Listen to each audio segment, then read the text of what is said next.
and welcome to Middle Georgia State University's first ever Green Zone training. I'm excited that we are at this juncture in our history.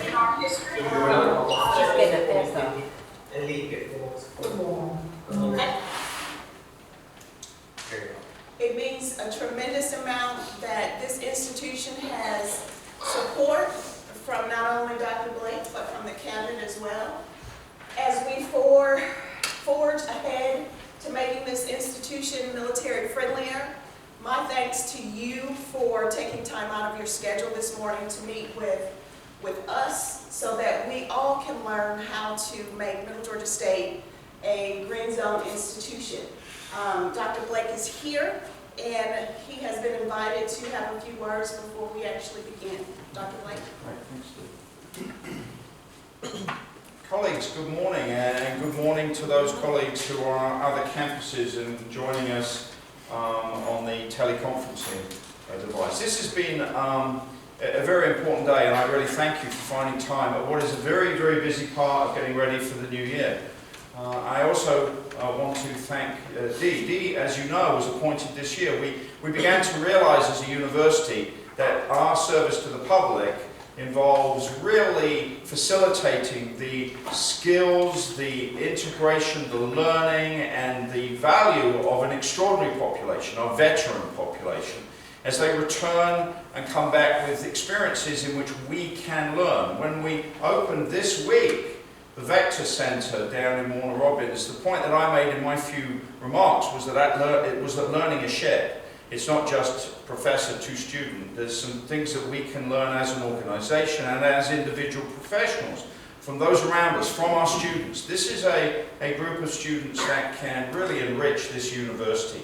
And I thank you that you have the commitment, vision, and interest in making sure that our returning veterans are truly part of Middle Georgia State's outreach to the people of Georgia and our service as a public institution.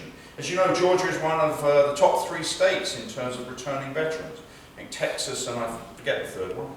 My apologies to the state that I've forgotten at this point. But I know that Georgia is up there with Texas and one other is the 3 places of choice. And I have repeatedly said, and we'll say a little bit more this tomorrow at Convocation, we need to be a university that understands students come to us at any stages in their lives, that lifelong learning is the reality of the 21st century, that many students come for different kinds of courses and experience and certificates, not all doing the traditional undergraduate bachelor's degree.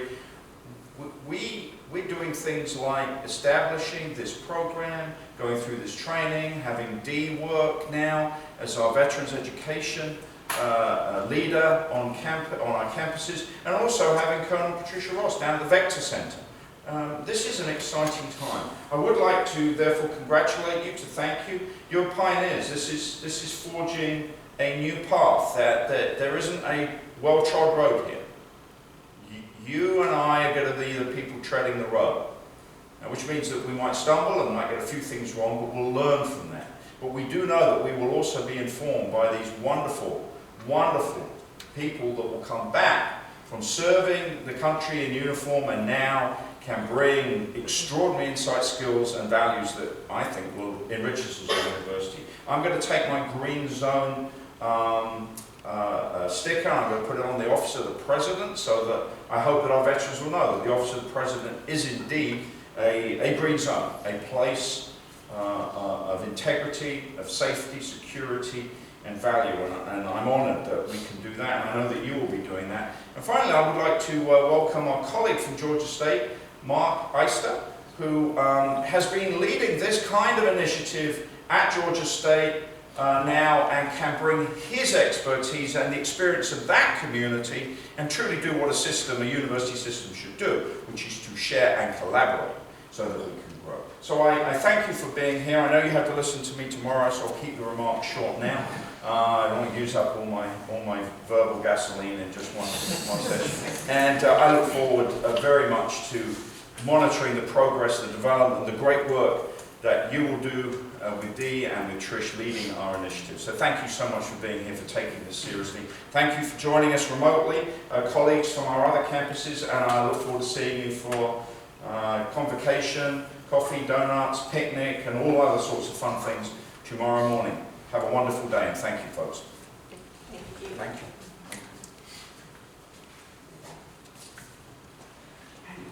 So now I'll start by allowing those who are waiting in the wings, come on in and have a seat. I want to introduce today's facilitator to you. Mark Eister, this young man down here in the front, is a United States Army veteran with 21 years of honorable service. Hoorah. Hoorah. He began his military service in 1990 and retired from the Army in 2012 at the highest enlisted rank of Sergeant Major. In March of 2012, he was hired by Georgia Perimeter College, now Georgia State University, to develop and direct its military outreach program, where his department now serves and assists over 2,100 military-connected students and veterans each semester.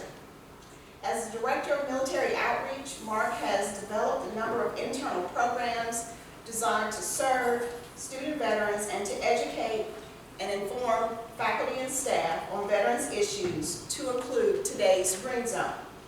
His efforts are being recognized across the state and the nation as best practices, where he is frequently called upon to assist and guide other colleges, much like today, and universities in developing their own veteran outreach programs.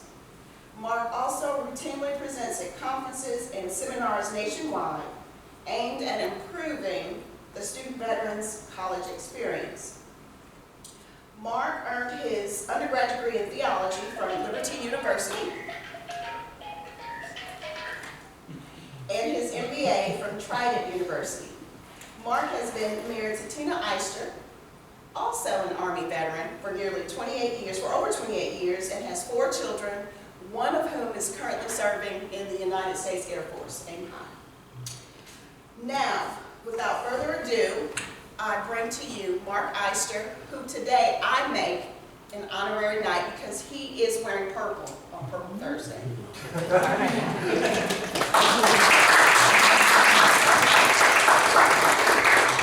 Well, they say in the Army, you better listen to your intel officer, and she gave me some good intel and said Thursday is Purple Day. So take that to heart, Mark. So I did. Okay, so I paid attention. And thanks so much, Dee, for inviting me. We have a long friendship now, and I'm just really thrilled to be here. I want to thank my bosses back at Georgia State for allowing me to continue to do this, in spite of a consolidation that's very complex, as you can imagine. That's the trend nowadays, is to consolidate, so you just never know what tomorrow holds. So I'm just glad to be here, thankful for the opportunity and for Dr. Blake and his kind remarks and his invitation as well. So thanks so much. OTR, our IT folks, they really have a way of taking anything like this that I consider rather informal and making it look very formal, because it's just tremendous what they do. I can see all of the other sites right here. You see them up there. Everything is working great, and when it doesn't, they know what to click and hit. That said, this is going to be rather informal. So if you have a question on any of the sites, I think we can bring them in with a question, or just anything throughout. It's rather informal. So that said, if you have a question throughout, or you want to wait till the end, just raise your hand and let me know, and we'll have time for that. I learn every time I do a session like this. I learn myself. I want to learn from you. Your questions I may not have the answer to, because I get some really interesting questions that I haven't thought of. I'll take them back and I'll learn from it, and we'll figure it out. So please don't hold back. Okay, so this program started, our Green Zone started in 2013, early 2013, with a small grant. We just needed enough money to print materials and so forth, and create a video, which this was presented. Most of what you're going to see was really video-based, with me talking over slides and so forth, that we could send out to our staff and faculty. So we would have these type sessions, but then we created a video so that over 950 staff and faculty had viewed that voluntarily to be Green Zone participants. And now, of course, we're getting ready to recreate that in about a month for Georgia State, now that everything's blue and not red. Just a little about me. I've got a lot of t-shirts, but at the end of 21 years, looked at my family and had 2 preteens and 2 teens, and I just called it, I said, that's enough. It's time to stick the metal tent pegs in the ground in concrete for their sake. And it was a great decision because I'm back in Atlanta where I started, where I'm from, and then it led to this opportunity to be able to serve veterans. Okay, so these are just a bunch of icons that a school can achieve to say, here's what we're doing, or here's what we say we're doing. And I put this slide up there just so you can see, you probably recognize some of them. A lot of schools use these, and they're really not that military friendly. And that speaks volumes to me because they have the veterans have just so many benefits, just so much time to use them. And a lot of schools use these kind of emblems and logos and icons to attract veterans, not give them a good education, and send them on the way with a semi-worthless degree. That's not what we're about. That's not what Georgia's about. Thankfully, you've got great folks who are making sure that's not going to happen. So Green Zone is just another component that helps produce these pretty colorful icons, but it's another component of being military friendly, really helping the veterans and their family members succeed in college. So on to the Green Zone. What is it? It's not a recycling program. I actually had questions like, so I thought this was about recycling. No, I'm not pro recycling, but that's not what this is. In military speak, do you have any veterans in here, first of all? Yes, sir. You're the one who said hurrah in the back, right? Yes. Thanks. All right. Well, thank you for your service. And for those of you who don't know, and I know the veterans know, a Green Zone is a safe place inside the wire. You're out in a combat zone, say go to the Green Zone, we're going to the Green Zone tomorrow, hoorah. That means you can take your helmet off most of the time and hopefully not get shelled because you're in a safe place. Resources, get whatever you need to get ready for battle again. So the Green Zone, hello. So the Green Zone is any space where a person can go. We've got a terrible echo coming through on the system here in Warner Robins. We can't understand anything you're saying. We can't even talk right off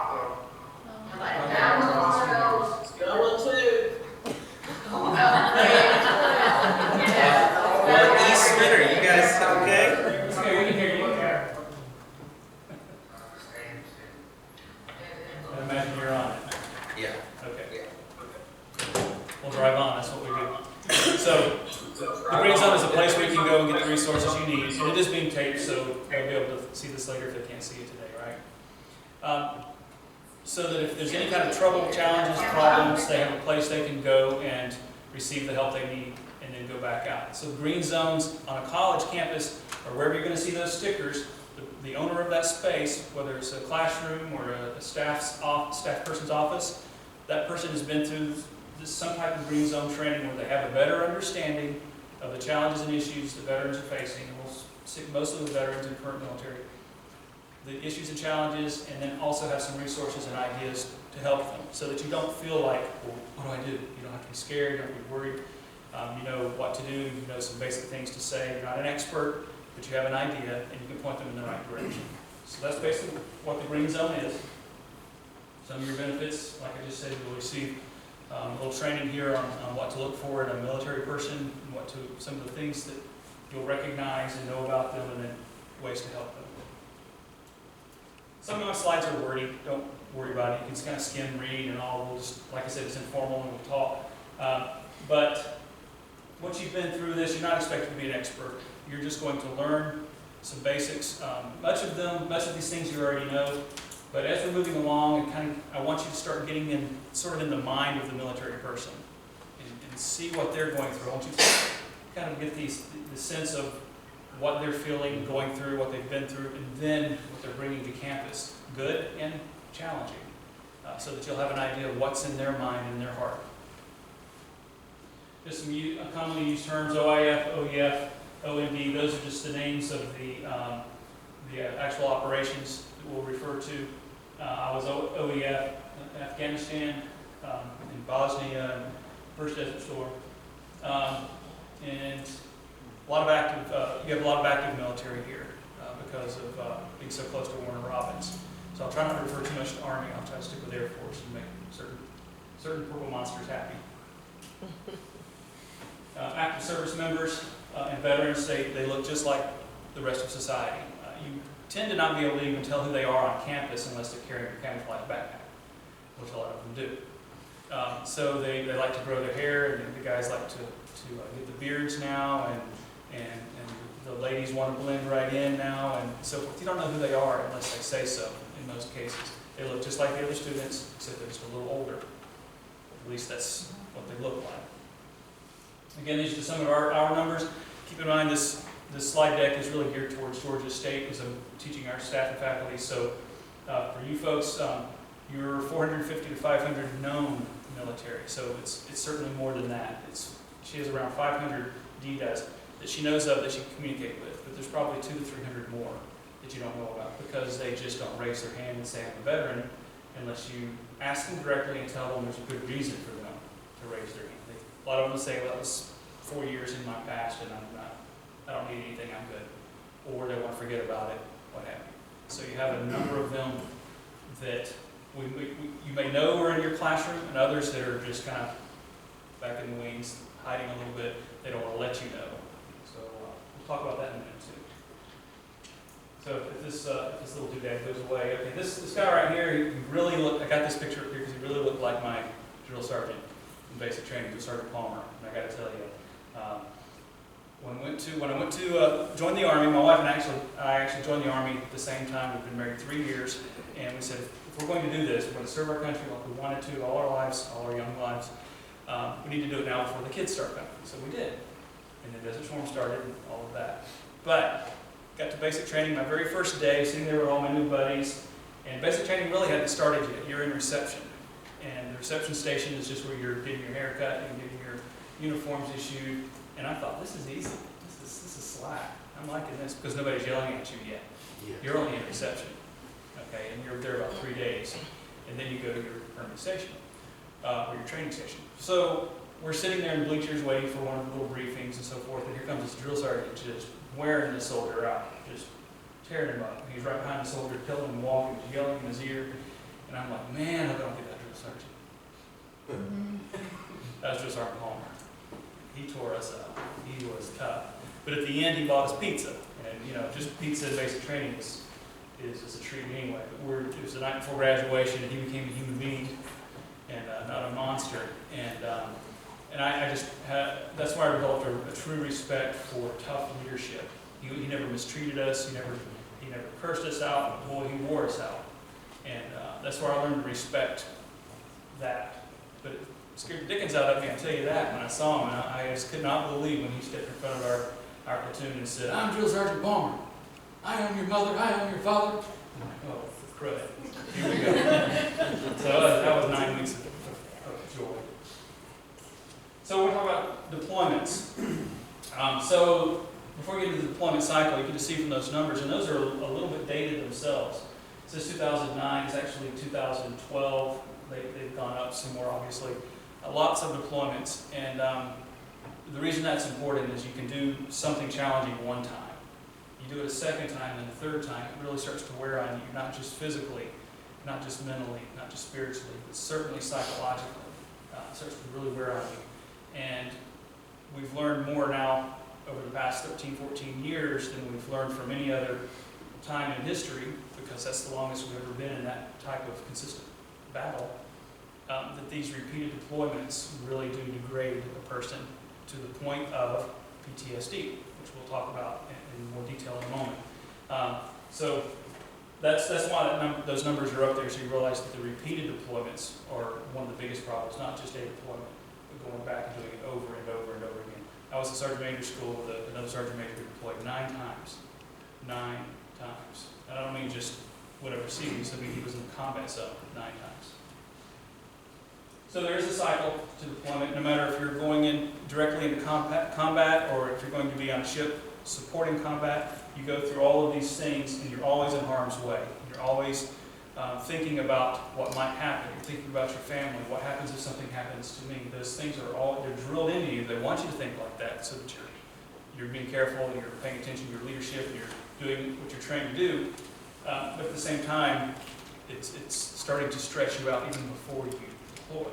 I mean, one of the things is you're making sure your last will and testament is squared away. So all of these things are really hitting home as you're getting ready to deploy. So pre-deployment, you're doing lots of training, getting your affairs in order. Where it speaks to us on this campus, all of these campuses, is the fact that we're so close to an active base. So they can deploy at any time. Something happens, you're going to have you're going to have students that show up with their orders saying, "I'll leave next week," or "We're leaving in 2 months. Training starts in 2 weeks," and you're in the middle of the semester. And so that's where your military waivers and that sort of thing kick in, and they're excused from school and all of these things. That's where the truly military-friendly environment clicks in. Are you really going to support those students as they deploy? What about their family? What about when they come back? Are they going to be able to get back into school? So having things in place that take care of that situation before it happens, because it will happen. It's just the world we live in. Those things will happen. Sometimes it's the Guard and Reserve, especially the Guard, deployed because of a catastrophe in Louisiana. Okay, so they'll up and deploy, and they're gone for 4 weeks. Well, that's the end of the semester for them. What are we doing to help them?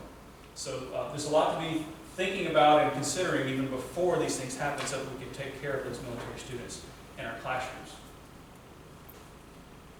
So getting on the plane, the actual deployment. So your life obviously changes. It's all about adjusting for the first 2 or 3 weeks. You're learning the environment, the heat, the cold, whatever it is. It's very, very different. It's all affecting you, and you're beginning to absorb it.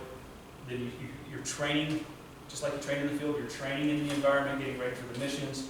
And the whole time you're having to maintain the sense of I can do this, I can do this. Things go wrong in every deployment, even if you don't see combat. Things go wrong because that's life, right? Murphy's Law. You can plan, but you better have redundancy, you better have backup plans, because things just happen. So you've got to, in military terms, you've got to roll with it. You just drive on. It says deal with it at the bottom. You deal with it. Well, that can become a problem. And so we've learned. If you're dealing with severe emotional or psychological challenges based on things you've seen and things that have happened or happened to you or your buddy, just dealing with it, pushing it down over and over again, especially if it's 2, 3, 4 deployments, really starts to wreak havoc in your mind when you finally get out, you go to college, and you don't understand why you can't concentrate anymore. I used to be able to do math. I can't even add anymore. What's wrong with me? I'm a dummy. No, you've got some psychological challenges now based on what you've been through because you've been suppressing it, because that's the way we're trained. So the military is doing a much better job of helping with that before you get out. But again, intense, repeated exposure just makes it that much more of a challenge. Some of the things that we typically see in combat, you think boredom, well, boredom is not a big deal. You're bored, you're bored. And we're all bored at times. We just turn the TV on, right? Or we just pull up our iPhone and start flipping through and we find something to take up our time. It's not the same way when you're deployed. When you're bored, you're also remaining vigilant, because anything can happen at any time. You always have to be ready. But you know it's not supposed to be until tomorrow or next week that you leave on that mission. But it could be tomorrow. So you're constantly vigilant but bored. And that's a challenge, trying to keep yourself focused and awake and ready until the event happens. And then the event happens, you're constantly questioning yourself. Did I do right? Did I do my best? And then you go back and then you start the routine again. So all of this is just a repeated part of being in a combat zone. So obviously the fear, not that our soldiers are fearful, but knowing in their minds that any of these things could happen at any time is constantly on your mind. Very well trained soldiers know how to deal with these things, but so much of it is unpredictable that you can't do anything about, and you know it. That starts to affect you mentally, of course. Okay, so post-deployment, you come home and you think it's just like this picture, it's all great, and it is at first. And then we go home and things are different. They've gotten used to the new normal. You weren't there, they had to deal with life and pay the bills or whatever it is that you normally did, from cutting the grass to taking care of any challenges and the crazy neighbors and all that. Well, they've had to deal with that now for 6, 8, 12 months. And they've gotten used to you not being there. That's half of it. The other half is they look at you and go, you're different. Good different? I don't know. Just different. And lots of marriages fall apart post-deployment because they've gone different directions. Bad things have happened in many cases, and that certainly affects their ability to concentrate and do well in college. So if they're having serious relational issues, which many of our students do, they're not going to come to you and classes say, the reason I didn't stay for my math test is because I'm in the middle of a divorce because she thinks I'm crazy.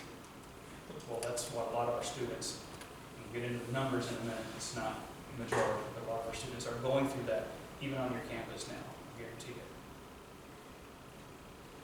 So the family members, they're dealing with all these things, they're in their classroom too. So you have a lot of family members, right, Dee? A lot of family members in classroom, many of them using VA benefits transferred over from their parent or spouse. So they're in the classroom, but while their significant other, their parent, or whomever is deployed, they're having trouble in class too because they're worried about their safety. They're dealing with things at home that they didn't have to do before because mom or dad did them or their brother did them. Okay, so now you've got those challenges for those students in their classroom as well. We serve them as well for the Green Zone, military connected students. Okay, so now about the transition. So it seems like the Green Zone is all about the bad. And it's kind of funny because in the military we talk about how we spend 90% of our time on 10% of the problems. And I used to say the problem, people that would cause the problems, we spend most of our time trying to square them away, doing paperwork, getting kicked out, or whatever it is. So we spend 80 to 90% of our time here today talking about, excuse me, 20% of the students that have these challenges and issues. The vast majority bring these strengths. So somebody actually raised their hand in one of these sessions at Hackgrove or somewhere a couple of years ago and said, well, why don't we talk about the good they bring to campus? I'm like, thank you, point taken. Because who's faculty and who in here who've had veterans in your classroom and you know of some of these strengths that they brought to the classroom? Boom, boom. Yeah, third of the room's hands just shot up. Because they do. They're disciplined, they're squared away, they're team players, they're focused. You tell them, here's the syllabus. They love the syllabus. Read the syllabus and follow it. What a concept. Because it's their guidelines. It's what the first sergeant said to do. It's what the instructor said to do. So they'll follow your syllabus. Tell them to. You stick to the syllabus too, please. But tell them to follow the syllabus, and they'll do well. Okay, so it's great having veterans in our classrooms. So we can take advantage of the strengths right here that they bring. And now the difficulties. So just taking what they've done in the military and trying to translate or transfer that over to not just civilian speak, like the resumes and so forth, but just taking college credits that they've earned while they're in the military and applying, or having those transferred over to college. Before I got my bachelor's degree, nobody sat down and told me, you need to be really focused about what you're taking. It's not going to transfer everywhere. So 7 colleges later, I was finally in a program that took a fair amount of my other college, all accredited, and applied it towards a degree, and then I got on a program, a path that got me my first degree. Well, we need to do a better job with that, and I know that Middle Georgia does. Some schools, they still don't. They just, the veterans come in, they take whatever, they get their benefits certified, then they change degree plans halfway through, then they change degree plans again, and then the benefits run out. So that would, fortunately I was on active duty, and tuition assistance paid for it, but when they get out, that VA benefit, it's got a certain amount of money and a certain amount of time attached to it. When that time in class is used up, the benefit's gone. And typically, so is the veteran. Okay, they don't have the money to start over again. So all that to say, we've got to do a really good job of helping them figure out what it is they really want to do. And you know what? It doesn't often happen with sitting down with an advisor. It's sitting down with another staff member or an actual professor who says, you're really good at this. Have you thought about this for a career? You really think I'm good at this? Yeah. Do you like it? Yeah. Do something you're good at that you like. Okay, I'll be a finance guru then. I thought I wanted to be an engineer like my brother. No, you're not really good at math. So, simple conversations can gear a student, a veteran, in the right direction. And it all ties back to using their benefits and getting the most out of them while they're in college. They're here because, in most cases, they have their college paid for, post 9/11 GI Bill and some other benefits. So we're here to help them use those benefits and do well in our school and get them into meaningful employment. More of the difficulties, they don't feel like they belong in the classroom so many times. They feel older. Had a conversation with a veteran, maybe a year ago, and this is very common. He's so frustrated because students are coming in late for class and complaining about their iPhone this and all these things that just, they couldn't even believe people are complaining about things they're complaining about. They're just glad to be alive and that they avoided that IED on the side of the road on the last week of employment. So life is much more serious for most of our veterans than the typical 18, 19-year-old classmate. So that makes them feel different. And you're a large college spread over a large geographical area, so they don't see a lot of other veterans. So they don't know how many veterans are really here that are like them. So programs like these are there to help bring them together and realize, hey, you're not alone. You've got the green zone, you've got staff and faculty, you've got other veterans that are there to team with you. So that's a lot of what the green zone is, creating this environment of got your back. You know, you're not alone in this. Okay, so we'll have students sit in the back of the class. Some of you faculty members, you may have seen this. They'll sit in the back of the classroom or they'll sit in the front of the classroom. One or the other is very common. The back of the classroom so they can scan. They're just remain vigilant. They're constantly scanning. They're looking for change. They're looking for anything that needs to be dealt with.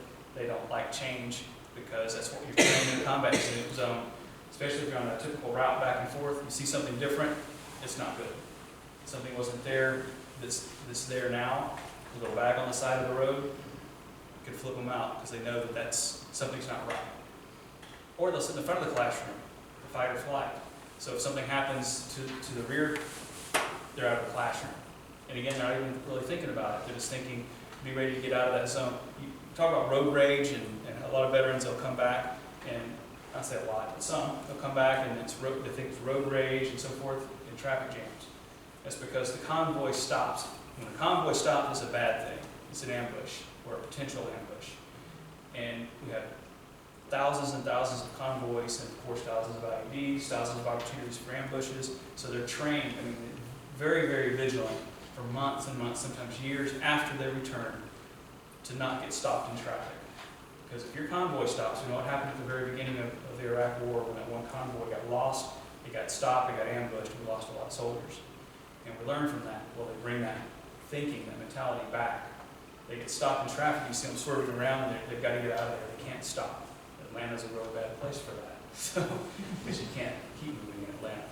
So there are a number of cases like that, but instead of focusing so much on the cases, just be aware of the mentality. Is that they'll sit in the front of the classroom to get out. They'll sit in the back so they can watch. And that's usually the first semester more than any time, as they're kind of feeling the way around. And is this really a safe place? Okay? Are you kind of getting in the mind of some of the students, what they're feeling, what they're going through?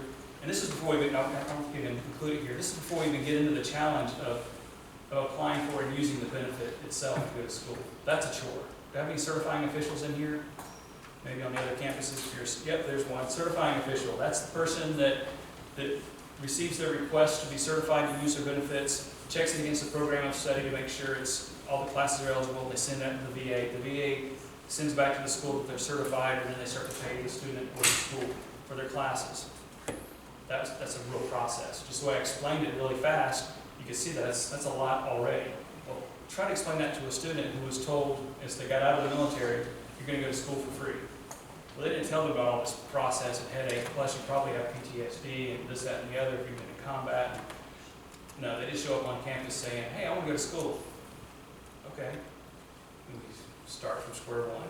Here's how you apply, here's how you get your benefit, the FAFSA, and all of those things. So, again, the green zone in every office is really important. From financial aid to the professor's personal office. Very, very important. So a little bit about PTSD. I don't really like the D, but the post-traumatic stress disorder. It's called a disorder simply so that they can be rated and cared for under the VA terms. But that term, I predict will go away. Some are calling it I now, injury. But it's referred to as a disorder when it goes beyond post-traumatic stress, the stress of something, to a disorder, the point where it affects your ability over time, more than just a couple of weeks, to function normally. Normally meaning respond in a normal, reasonable way to events around you. So like in a classroom, whereas in high school they may have done okay and they could concentrate and listen, take notes, go write the essay and come back. They sit in the classroom, now they can't get through a paragraph reading and stay focused. They can't do a math problem because they can't stay focused. Why is that? There's something going on mentally based on their circumstances or what they've been through.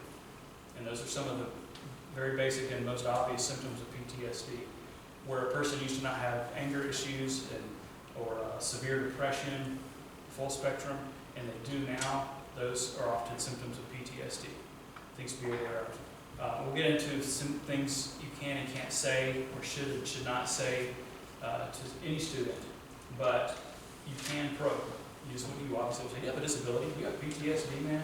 Of course you would. But you can probe and say, so you were in combat.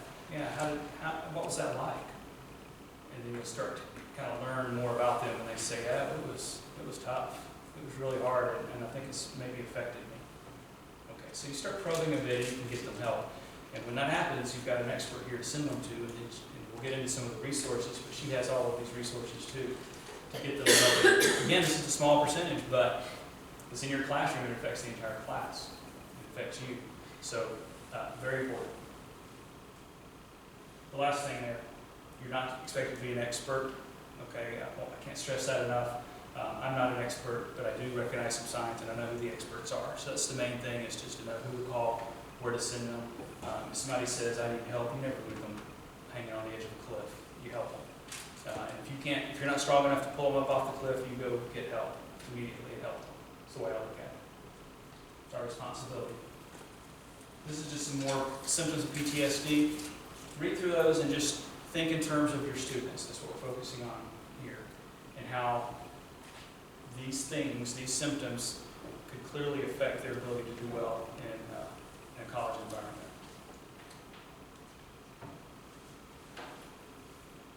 Here's some more of why they may sit where they sit in a classroom. Again, those are just signs. It's not a bad thing, and I urge you to not stop them from sitting where they like to sit. Okay, that's not a good idea. Number one, you've not earned their trust, but number two, that may be the thing they need to do well in there. So why not let them, instead of making a circle, change it up this semester? No big deal, but you may save a life and certainly save their academic career just by accommodating them a little bit.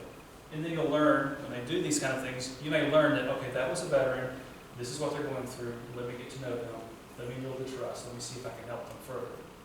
Because we all need help, certainly if they're dealing with PTSD or TBI, or bleeding traumatic brain injury.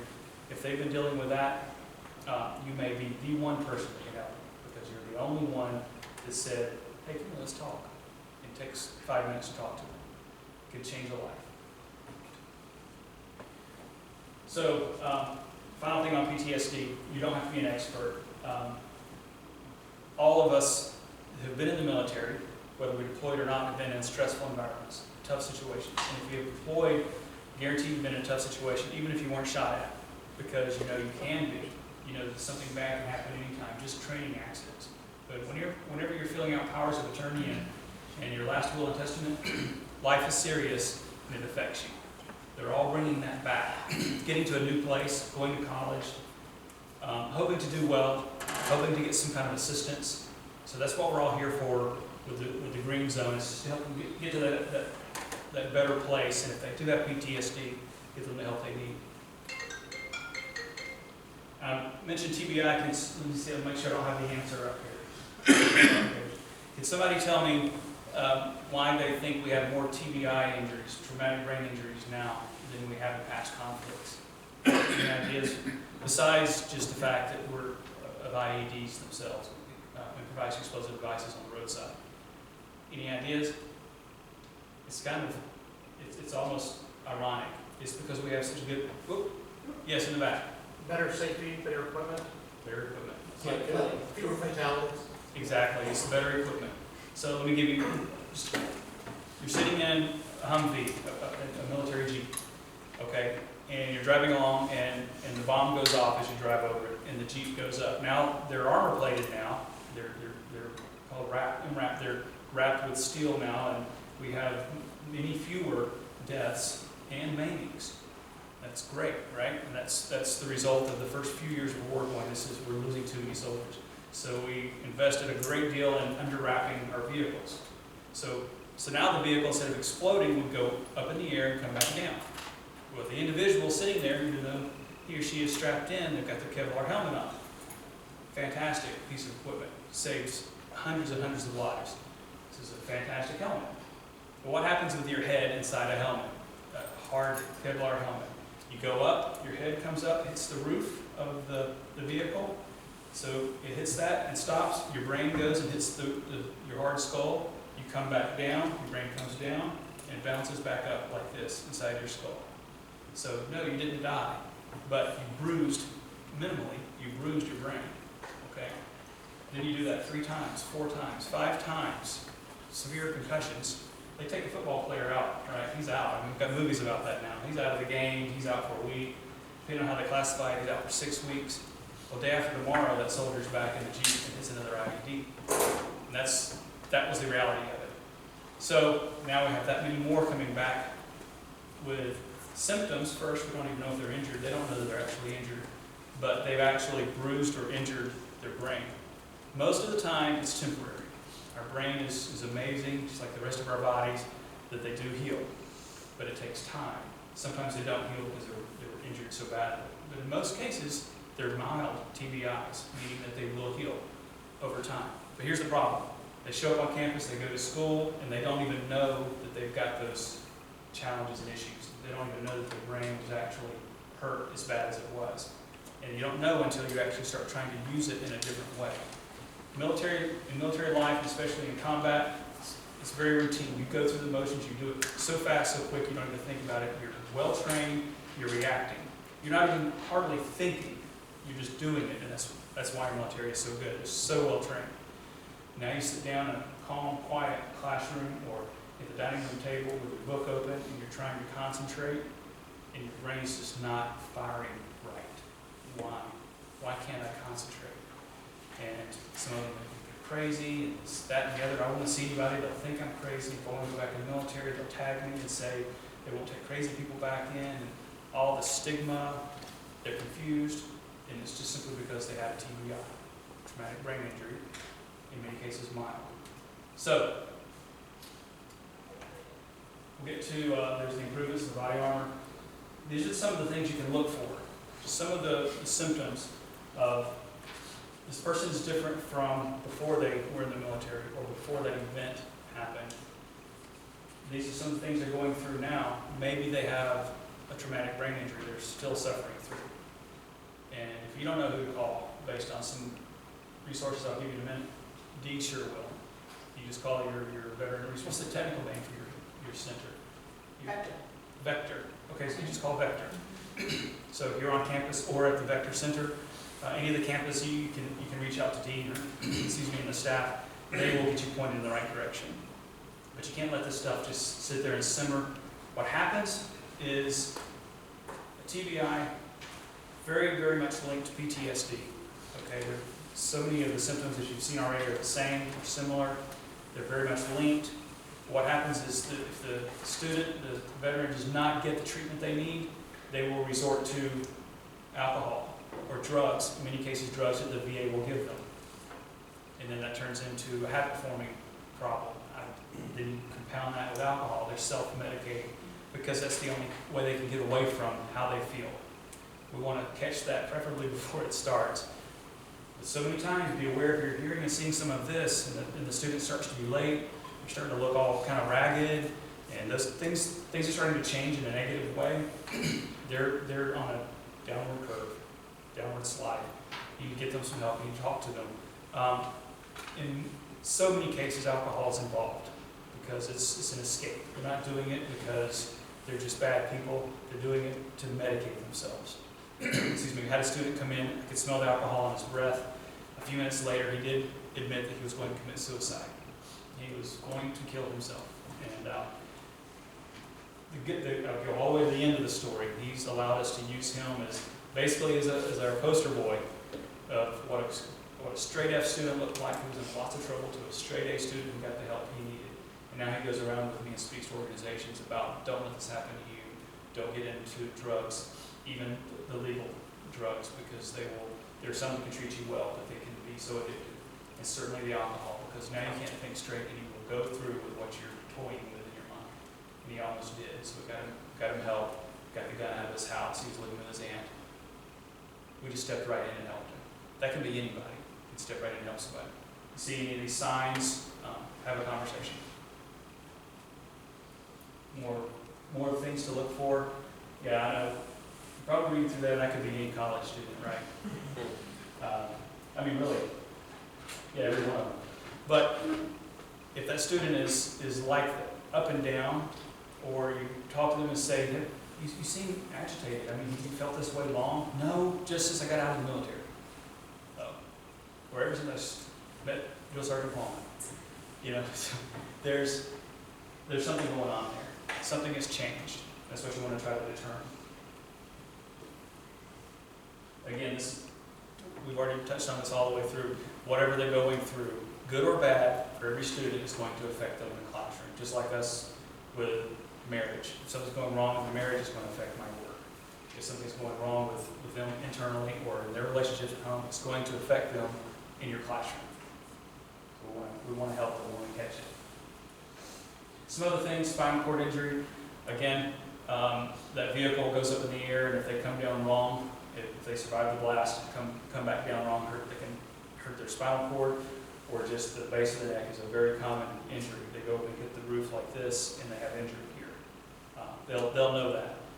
We do have a number of injured soldiers coming back from that. So there's great treatment for that. Military sexual trauma is a big problem. It's being treated and dealt with better now than ever. But now we're having troops come to us, female soldiers from the past 15, 20 years saying, I need help. They've been out for 15 or 20 years who are afraid to say anything. We have a student now, she's an honor student.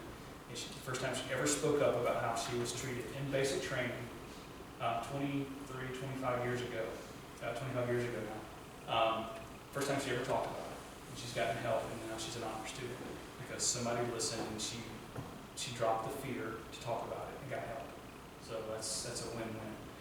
And the beautiful thing about something like that is, like the one soldier who's going to commit suicide, or this prior soldier who gone through MST, is that now they're embracing those around them. They're helping other students around them, not just veterans, certainly veterans, but other students around them. They're looking at them as those are heroes because they went through a really dark place and have come out on the other side. I want to learn from them.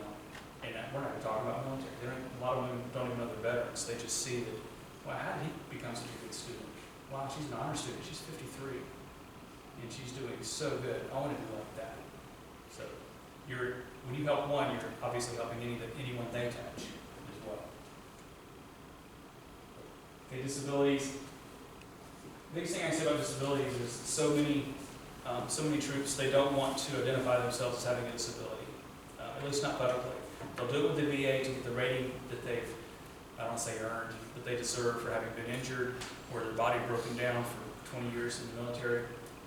But a lot of them won't identify because of the stigma or because they don't want to admit that something is wrong, that they're not whole right now. So we have to break that barrier. That's something we're constantly working on. And you have to be careful, of course. You don't say, hey, if you have a disability, come to the front of the room. Okay. But you do recognize some things and get to know the veteran, and you can, again, probe and get to some actual things you can say. They will start talking. So what did you do in the military? Okay, what was that like? Oh, wow, you repaired vehicles. Man, that's got to be hard because sometimes it's in the heat and the cold and you still got to do your, just normal conversation, and they'll start talking. Who doesn't like to talk about themselves, right? Who doesn't think their name is the best name in the world because we love ourselves, we'll talk about ourselves. So we capitalize on that. Let them talk about themselves and listen, and you'll learn where they're coming from. They'll tell you. More about disabilities. This is more, about Georgia State. We have 6 campuses. I think you have 5 campuses. There's disability offices throughout. There's plenty of help. There's no shortage of counseling and disability accommodations and so forth on our colleges today, certainly here in North Georgia. So that said, if you sense there's a disability, or especially if they say, I have one, just ask them, have you been to our disabilities offices? They have accommodations, and they understand veterans' issues and challenges, because I know your school does. No, where are they? Boom, success. You just hand them that off, take them over there. Okay, so these are just some of the things that we do, some of the things that Dee and her staff does here at Vector, just helping with the transition. What we do in our military outreach, besides just the green zone, which is really that's creating the environment of being military friendly, but part of it is just doing all of these things. Anything they need. You may not be working in financial aid, but if you hear that veteran in particular complaining about why are they not paying for my classes, they're going to drop my classes because the VA is not paid. You may not work in financial aid, but you can step in and say, yeah, I heard you were a veteran and you're having trouble. Who have you talked to lately? And just let them start talking, get the story, and then, again, call Dee or just take them down to financial aid and say, let's go talk to one of the experts to see what's going on. Come to find out that their file was misplaced, or they just need a simple explanation. It's their first semester, they don't understand when they're supposed to get paid, but they're very stressed, and guess what? It affects their ability to do well in class. So financial aid may not be your thing, and you're in the classroom, the financial aid problem is going to affect their classroom performance. So everything is connected. That's why we help them with whatever they need. We have grants. If financial aid is not going to come through in time, they're going to drop out. And then we have some money set aside from a grant to pay for that. We went out for that. Went to get that money just for that purpose, for those who we would lose because they just didn't have a penny to pay until they got reimbursed. So there are things you can do, but just don't let something sit there. And that's with any student, of course. Okay, so these are good conversation starters. You don't have to ask them about how their experience at Georgia State has been. They won't have a clue what you're talking about. I actually put this one on at the bottom because one student did turn to another student in the class. The professor called me, and it became comical, but at first it was a little tense because the 17 or 18-year-old student turned to a 26-year-old and said, "Whoa, you were in combat. Did you ever kill anybody?" And it was silence, and he said it loud, and the professor was like, "Ugh." And the soldier turned to, "No, but I'm about to." I'm just glad he didn't. So, people do say those things. We all think it. We meet a veteran who says they've been in combat. We wonder, what have they been through? What have they seen? What's happened? Have they been shot at? Did they have to kill somebody? We think those things. It's human. It's normal. But obviously we don't say it. Well, our young, unfiltered minds in the classroom don't think like that sometimes. They just, and it comes right out, don't we know? So professors certainly need to be aware of that. This green zone can help with that. The education goes 3 ways. Okay, the veterans need to know about the green zone and what's here for them. The staff and faculty, you're here today, you want to know, you need to know. Well, the non-veterans or the non-military connected students can certainly benefit from this. We want them to learn and benefit from the older soldiers or the older students or previous soldiers that are in the classroom.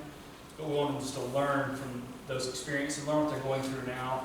And again, it's all about creating that environment. The whole campus, the whole college should become a green zone where we're not doing it just because it's sexy and vogue to be veteran friendly, because that's the thing to do. You're doing it because, one, we owe them, because they went and gave up their life to do this, and sacrificed basically years and years of their life, put college on hold, et cetera, in many cases lost friends, came close to dying themselves, for us to be able to sit there and ask dumb questions like that. So it really benefits us to educate those other students to what this veteran really represents, okay, the freedom that they went and fought for. So you can come to class and say those silly things. Okay, it all comes back to it. And there it is, bottom line. We don't have to solve all the problems so many times. You just listen to them, talk about it, and they're going, "Thanks for listening, I'm good." Oh, that was easy. I feel like I should have done more. No. If you don't know what to say and they feel like they're doing better, you've probably done what you need to do right now. You just listen. That's what they need. Because when something does get to the point of, okay, I really need some help, they'll remember that John Smith or Marielle, Professor Johnson, they listened to me. I want to go back and talk to him or her. Now they'll come back and say, look, I'm really not doing it. I don't know what to do. Because you build the trust just by listening. Read through those real quick. These are true quotes from veterans who would like you to understand what they're thinking and going through. I'm used to being successful. This is hard. I don't really want to ask for help. The military doesn't ask for help. First Sergeant gives me a mission, gives me the resources, tells me to do it. I don't say, but what if, and do I have, and who's going with me? You just, yes sir, I'm out of here. And you do it. So then you get in college, you don't know what to do and who to go to, and you can start to hit that downward slide. Midterms, you bomb out, and now it's just about too late to come back. So we need to catch and learn. Things to remember. They're very much like the students that are in your classroom, but also very different. Different experiences. They're not all the same. I mentioned trust, I think 17 times or something. You want to build that trust with them. And then when something happens, or you've had that conversation, or you've been listening, check with them the next day. So Monday class, on Wednesday, say, so how are you feeling today? Doing a little better? No. Okay, well, what can we do? What can we do to help? Or I'm doing a lot better, and I'm going to come to you next time I need some help. So just follow up. If you send them to another office, go check with that office to see if they actually showed up. And I'm not going to go through these slides. D, pick a number 1 through 9. 7. 7. Go to scenario 7. Student comes to you because he feels very alone on campus. In the military, he was constantly surrounded by individuals who shared his goals and values. Since he came to campus, he hasn't met anyone that can do that. He's isolated and alone. Here's some ideas. Tell him about the resources available. Link him to other veterans. He doesn't know, probably doesn't know there's so many other veterans on campus. Ours is called the Military Outreach Center. Send him to the military club if you have one. Ask him some of his interests. What do you like? Oh, we have a club for that. Oh, you're a Spanish speaker also. Why don't you join the Spanish club? He's going to get new non-military friends and start to feel connected. And then follow up. And so a lot of scenarios in here, and I can provide these to D or anyone who wants those. But they're just, you can see it's just pretty much common sense. It's just stop what you're doing, listen. Don't be afraid to help them. If you don't know what to say, you send them to the expert in that area to help.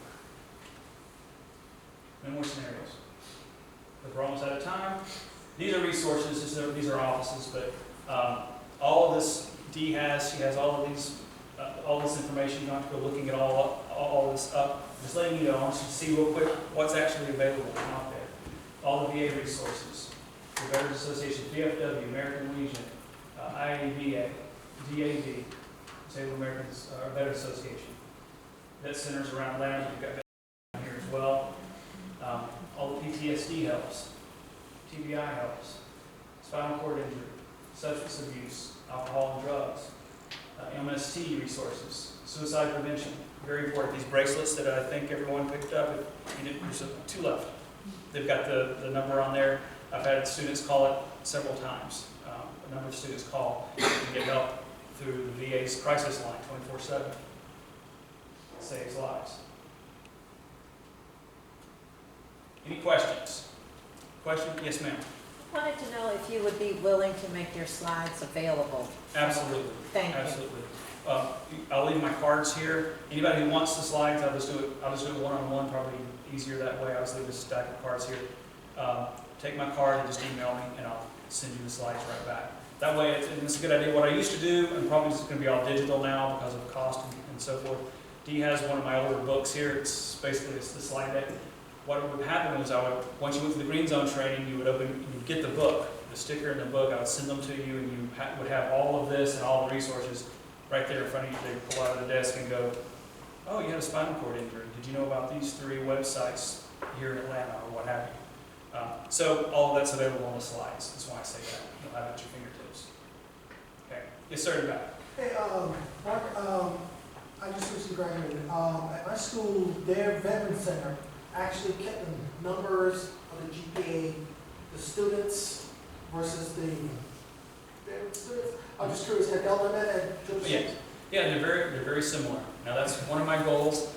Coming from Perimeter College, a 2-year school, over to Georgia State, we're very much into data now. It's very important. I'm not a big numbers cruncher, and I've always hated it. Now I see the importance of it because it is telltale. And just to tell you right now, it's about 0.02 of a point veterans below the average student. I want to see that go up. And so we're putting some things in place now.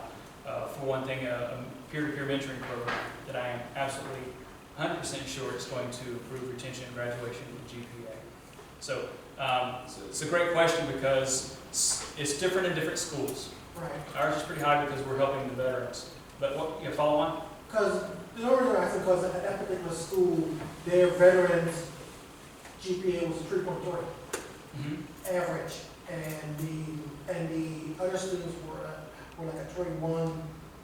That's great. So that's why I'm just Yeah. wondering if y'all know where to stay the same. Yeah, very, very similar. I want to see ours. Georgia Perimeter, they were kind of the other way around, but so we're just taking what we're doing now to Georgia State as part of the consolidation. They didn't have a full-blown military outreach program. Well, they do now, and I want to see that number flip. And I'm sure we will, because we're going to be very, very aggressive and reaching out to veterans before they even start class. So, any other questions? All right, well, thank you very much for being here, and I certainly appreciate it. Thanks, Steve. Thank you.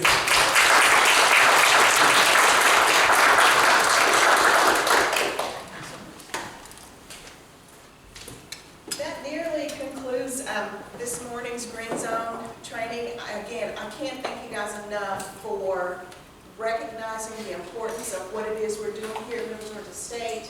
I thank you for your attentiveness and for just your willingness to support our military-connected students and our veteran students.